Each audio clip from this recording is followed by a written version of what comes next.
Class 11-এর স্টুডেন্টরা, আজকে আমি তোমাদের যেটা পড়াবো সেটা হচ্ছে ফিজিক্সের থার্মোডাইনামিক্স বা তাপগতিবিদ্যা। তাপগতিবিদ্যা সেকেন্ড সেমিস্টারে রয়েছে। তো তাপগতিবিদ্যা পড়াবার প্রথমেই যেটা আমি তোমাদেরকে বোঝাতে চাইব যে তাপ কোনো পদার্থ নয়, তাপ হলো এক প্রকার শক্তি। এখন তাপ একটা পদার্থ নয়, তাপ হলো শক্তি, এটা আমি হঠাৎ কেন বললাম? তার কারণ অনেক বছর আগে বিজ্ঞানীরা তাপকে পদার্থ হিসেবে মনে করতেন এবং তারা মনে করতেন যে তাপ হলো এক ধরনের অদৃশ্য ভারহীন তরল বা গ্যাসীয় পদার্থ যা কম বেশি পরিমাণে সব বস্তুর মধ্যেই থাকে। তারা এই পদার্থের নাম দেন ক্যালোরিক। কোনো বস্তুতে ক্যালোরিকের পরিমাণ বাড়লে বস্তুটি গরম হয় এবং ক্যালোরিকের পরিমাণ কমলে বস্তুটি ঠান্ডা হয়। তো তারপরে 1798 খ্রিস্টাব্দে জার্মান বিজ্ঞানী কাউন্ট র্যামফোর্ড তিনি অস্ত্র কারখানায় কামানের নলে ছিদ্র করার কাজ দেখার সময় লক্ষ্য করেন যে ড্রিল দিয়ে ছিদ্র করার সময় প্রচুর পরিমাণে তাপ উৎপন্ন হচ্ছে। যত বেশি সময় ধরে ছিদ্র করা হচ্ছে তত বেশি পরিমাণ তাপ উৎপন্ন হচ্ছে। অতএব ক্রমাগত ছিদ্র করে গেলে এরমভাবে অফুরন্ত তাপ পাওয়া যেতে পারে। তো ক্যালোরিক মতবাদ অনুসারে ছিদ্র করার সময় ড্রিলটি ধাতু থেকে তাপ নিগড়ে বার করে আনে, এটা মনে করা হয়, ফলে তাপের সৃষ্টি হয়। কিন্তু রামফোর্ড দেখলেন যে ছিদ্র করার সময় অত্যন্ত সামান্য পরিমাণ ধাতুর টুকরো পাওয়া যায়। অতটুকু টুকরোর মধ্যে এত বেশি পরিমাণ তাপ বা ক্যালোরিক থাকা অসম্ভব। ভোঁতা ড্রিল দিয়ে ছিদ্র করে দেখলেন যে ধাতুর টুকরোর পরিমাণ কমে গেল, কিন্তু তাপের পরিমাণ বেড়ে গেল। তার মানে ক্যালোরিক যে মতবাদ, সেই ক্যালোরিক মতবাদ কিন্তু কোথাও ফেল করছে। মোটামুটি 1847 খ্রিস্টাব্দে বিজ্ঞানী জুল কয়েকটা পরীক্ষা করে নিশ্চিতভাবে প্রমাণ করলেন যে তাপ এক প্রকার শক্তি এবং অন্যান্য শক্তি তাপ শক্তিতে রূপান্তরিত হয়।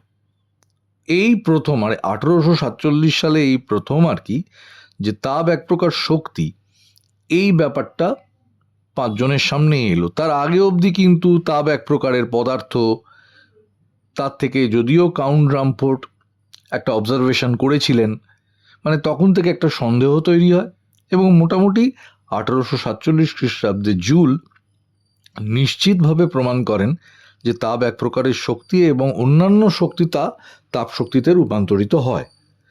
যান্ত্রিক শক্তি এবং তাপ শক্তির মধ্যে পারস্পরিক যে রূপান্তর, তিনি সেই সূত্রটাও কিন্তু প্রতিষ্ঠা করেন। এবং আশ্চর্যের ব্যাপার হলো এটাই যে তাপগতিবিদ্যা বলতে আমরা কি বুঝি, থার্মোডাইনামিক্সের মানেটা কি? তার মানেটা হলো তাপ এবং যান্ত্রিক শক্তি, তাপ এবং কার্য, এদের মধ্যে সম্পর্ক স্থাপন করা, এদের মধ্যে রিলেশন কি, এইটাই তাপগতিবিদ্যা থেকে আমি জানতে পারি। উষ্ণতার পার্থক্য থাকলে একটা সিস্টেম থেকে অন্য একটা সিস্টেমে বা একই সিস্টেমের একটা অংশ থেকে আরেকটা অংশে অভ্যন্তরীণ শক্তি প্রবাহিত হয়, সেটাই হলো তাপ শক্তি। তাপ, কোনো একটা বস্তুকে তুমি যদি তাপ প্রয়োগ করো তাহলে সেটা দেওয়ার পর সেই বস্তুর অণুগুলোর গতিশক্তি এবং স্থিতিশক্তি বেড়ে যায়। তো এটা নিয়ে আমরা আলোচনা করব, কিন্তু তাপগতিবিদ্যা এক্স্যাক্টলি কি? তাপগতিবিদ্যা হলো তাপ এবং কার্যর মধ্যে সম্পর্ক। আমি যদি কার্যকে সম্পূর্ণরূপে তাপে রূপান্তরিত করতে পারি, তাহলে মানে মেনলি যান্ত্রিক শক্তি বা কৃতকার্য যখন তাপে রূপান্তরিত হয়, দুটো হাতের পাতা যদি পরস্পর ঘষা যায় তাহলে সেক্ষেত্রে তো তাপের সৃষ্টি হয়। তার মানে এক্ষেত্রে কৃতকার্য তাপ উৎপন্ন করলো। তার মানে কার্যকে সম্পূর্ণরূপে তাপ শক্তিতে রূপান্তরিত করা যদি যায়, তাহলে যান্ত্রিক শক্তি এবং তাপ শক্তি পরস্পর সমানুপাতিক হয়। মানে কৃতকার্য এবং উৎপন্ন তাপ শক্তি তা পরস্পরের সমানুপাতিক হয়। তুমি যতটা কৃতকার্য করবে ততটাই তাপ শক্তি উৎপন্ন হবে। এবার সেই হিসেবে আমি বলতে পারি W is proportional to H. এখানে ডাব্লিউ হচ্ছে কৃতকার্যের তাকে ডিনোট করছি, আর উৎপন্ন তাপ এইচ দিয়ে ডিনোট করছি। তাহলে W is proportional to H, অর্থাৎ এখান থেকে W equals to J H.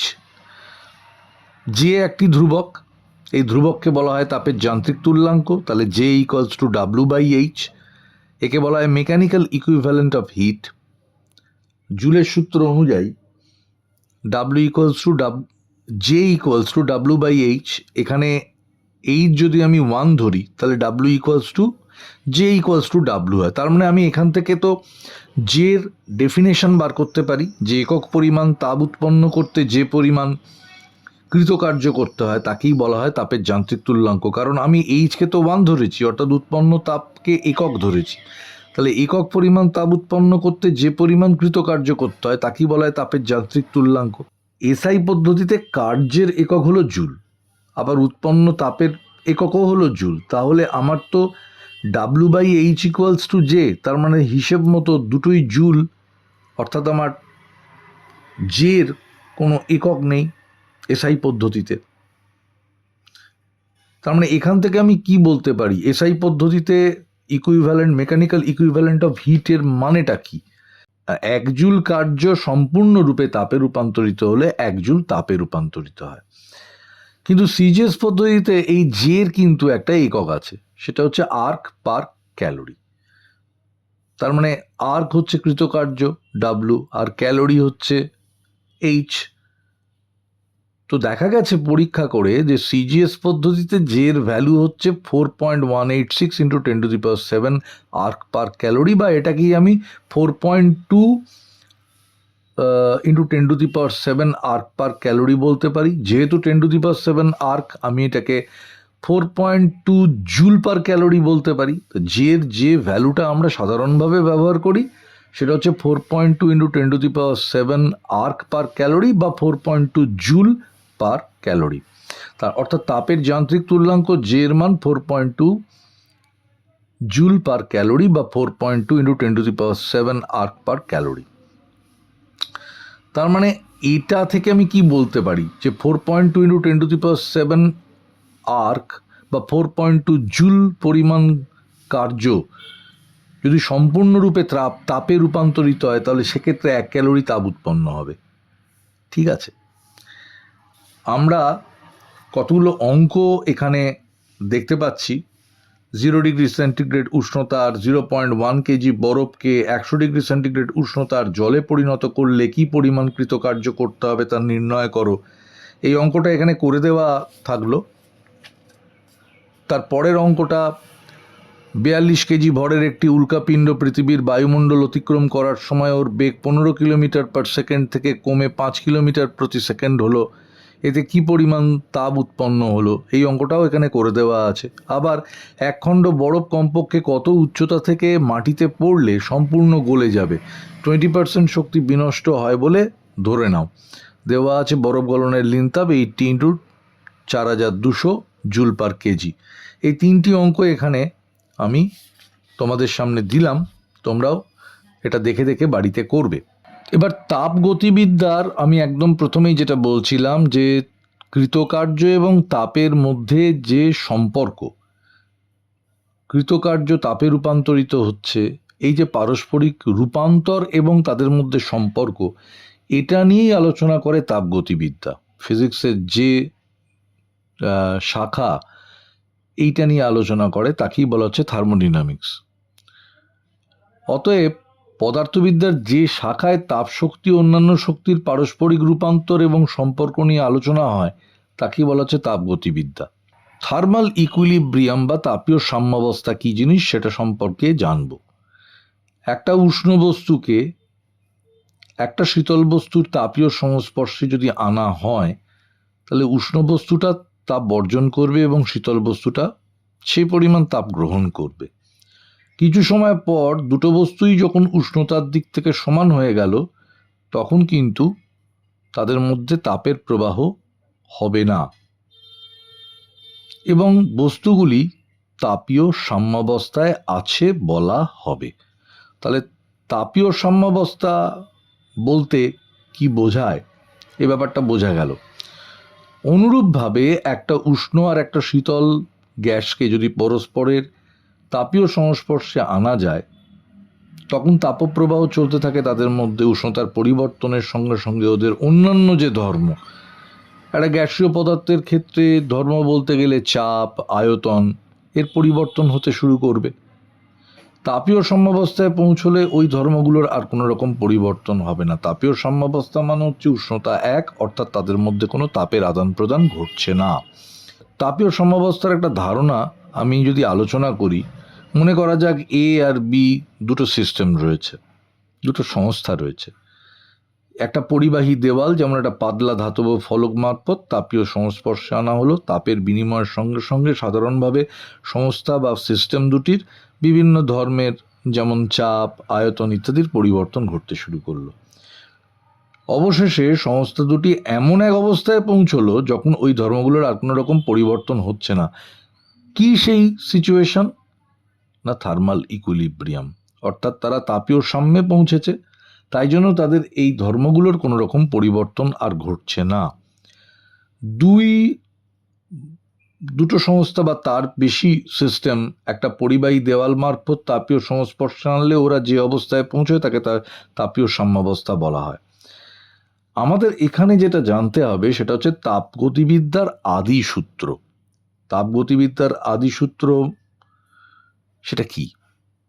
মনে করা যাক এ এবং বি দুটো সিস্টেম রয়েছে, তাদেরকে একটা অন্তরক দেওয়াল দিয়ে আলাদা করা আছে। অন্তরক দেওয়াল মানে insulator of heat, thermal insulator, অর্থাৎ সে তাপের আদান প্রদান করতে দেবে না। এরকম একটা ওয়াল দিয়ে এদের দুজনকে পৃথক করা আছে, ফলে ওদের মধ্যে কোনো তাপ বিনিময় হবে না। এবার ওই সংস্থা দুটির প্রতিটিকে পরিবাহী দেওয়াল মারফত একটা তৃতীয় সংস্থা সি, তার সাথে তাপীয় সংস্পর্শে আনা হলো। এইসব সংস্থাগুলোর চারপাশ ঘিরে একটা অন্তরকের দেওয়াল আছে, ফলে এদের কারো সঙ্গে পারিপার্শ্বের কোনো তাপ বিনিময় সম্ভব হচ্ছে না। তো এই যে চিত্রটা রয়েছে, এই চিত্র অনুযায়ী আমরা বলতে পারি, দেখো প্রথম চিত্রে রয়েছে সিস্টেম এ এবং সিস্টেম বি এর মাঝখানে একটা সেপারেটর রয়েছে, ইনসুলেটর। এবার তার ওপরে সি সিস্টেমকে রাখা হয়েছে। সি সিস্টেমটা কিন্তু এ আর বির সাথে তাপীয় কন্ট্যাক্টে রয়েছে, অর্থাৎ থার্মাল কন্ট্যাক্টে রয়েছে। তার পাশের চিত্রতে দেখো যে এ আর বি কে কমনলি একটা থার্মাল ইনসুলেটরের ওপরে রাখা হয়েছে। তার ফলে কি হচ্ছে, সি সাথে এ আর বি কোনো রকম থার্মাল এক্সচেঞ্জ করছে না, কিন্তু এ আর বি এর মাঝখানে একটা কন্ডাক্টিভ ওয়াল রয়েছে, যার মাধ্যমে এ আর বি কিন্তু তাদের মধ্যে তাপের বিনিময় করতে পারছে। দুটি সংস্থা মানে দুটো সিস্টেম একটা থার্ড সিস্টেমের সঙ্গে যখন তাপীয় সাম্যে থাকে, তখন তারা নিজেরাও কিন্তু তাপীয় সাম্য মানে থার্মাল ইকুইলিব্রিয়ামে থাকবে। অর্থাৎ দুটো সিস্টেম যখন থার্ড আর একটা সিস্টেমের সাথে থার্মাল ইকুইলিব্রিয়ামে থাকবে, তখন তারা নিজেরাও নিজেদের মধ্যে থার্মাল ইকুইলিব্রিয়ামে থাকবে। তো এখান থেকেই কিন্তু টেম্পারেচার বা উষ্ণতার একটা ধারণা আমরা পাই। তাপগতিবিদ্যার আদি সূত্র থেকেই উষ্ণতার ধারণা জন্মায়। পরস্পরের সঙ্গে তাপীয় সাম্য থাকা একাধিক সংস্থার অবশ্যই কোনো একটা ধর্মের মান সব সংস্থার ক্ষেত্রে একই হওয়া উচিত। বিপরীতভাবে বলা যায় যে বিভিন্ন সংস্থার ক্ষেত্রে এই ধর্মের মান একই হলে ওই সংস্থাগুলো তাপীয় সাম্যে থাকবে, কিন্তু ধর্মের মান এক না হলে বিভিন্ন সংস্থার মধ্যে তাপ বিনিময় চলতে থাকবে, এবং এই ধর্মের মান এক হয়ে গেলে তাপ বিনিময় বন্ধ হয়ে সংস্থাগুলো তাপীয় সাম্যে আসবে। দেখো মেন কনসেপশনটা হচ্ছে এমন একটা কোয়ান্টিটি, যে কোয়ান্টিটিটার জন্য তাপের আদান প্রদান চলবে, এবং সেই কোয়ান্টিটিটাই হলো টেম্পারেচার। মানে আমি বলতে চাইছি, বা বইতেও এইটা আলোচনা করেছে, যে এই তাপগতিবিদ্যার যে আদি সূত্র, যে দুটো সিস্টেম তারা যদি সেপারেটলি একটা থার্ড সিস্টেমের সাথে থার্মাল ইকুইলিব্রিয়ামে থাকে, তাহলে তারা ইন্ডিভিজুয়ালি থার্মাল ইকুইলিব্রিয়ামে থাকবে। তার মানেটা হচ্ছে যদি মানে এখান থেকেই উষ্ণতার কনসেপশন আমরা পাচ্ছি, যে উষ্ণতা এক হয়ে গেলে তাপের তাপের যে আদান প্রদান সেটা বন্ধ হয়ে যায়। এই তাপগতিবিদ্যা পড়তে গেলে আমাদের কতগুলো টার্মিনোলজি জানতে হবে, যে টার্মিনোলজিগুলো আমরা প্রায় ব্যবহার করব এই চ্যাপ্টারটাকে আগে এগোতে গিয়ে, যেমন থার্মোডাইনামিক সিস্টেম, সারাউন্ডিংস বা boundary, isolated system, open system, close system, state of a system, তারপরে thermodynamic variables or parameters or coordinates. এই যে টার্মিনোলজিসগুলো, এইগুলো কি, এরা বেসিক্যালি কি, এই সম্পর্কে আমাদেরকে জানতে হবে। প্রাইমারিলি থার্মোডাইনামিক সিস্টেম, আমি এক্সপেরিমেন্ট করার জন্য যে সিস্টেমটাকে আমি কনসিডার করব সেটাই হচ্ছে থার্মোডাইনামিক সিস্টেম, আর তাকে বাদ দিয়ে বাদ বাকিটা পুরো সেটাই হচ্ছে তার সারাউন্ডিংস বা বাউন্ডারি।